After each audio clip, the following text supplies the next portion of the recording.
Hi, good morning. ഇന്ന് ഞാൻ ലേറ്റായിട്ടാണ് എണീറ്റെ. ഒരു ഗ്ലാസ് ചായയൊക്കെ കുടിച്ച് ഞാൻ സ്റ്റാർട്ട് ചെയ്യാണ്.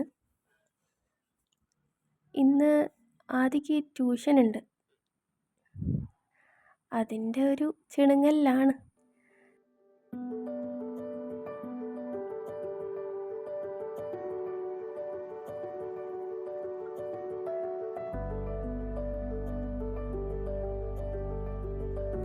അങ്ങനെ ആദ്യ ട്യൂഷനൊക്കെ പോയി ഞാൻ വേറൊരാളെ പഠിക്കാനിരുത്തിയതാണ്.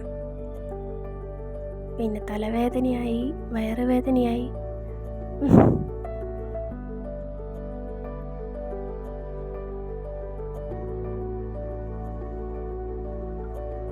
പിന്നെ ഞങ്ങളെ പപ്പിക്കുട്ടനായിട്ട് കുറച്ച് നേരം അങ്ങനെ കളിച്ചു.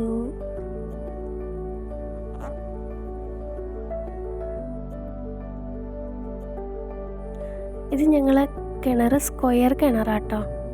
ഞാൻ അധികം കണ്ടത് റൗണ്ട് കിണറാണ്. പിന്നെ ഇത് എൻ്റെ അച്ഛൻ്റെ വാഴക്കൃഷി. പിന്നെ അപ്പോഴേക്കും ആദ്യം ട്യൂഷനൊക്കെ കഴിഞ്ഞ് വന്നു. രണ്ടുപേരും കൂടി കളിക്കുക.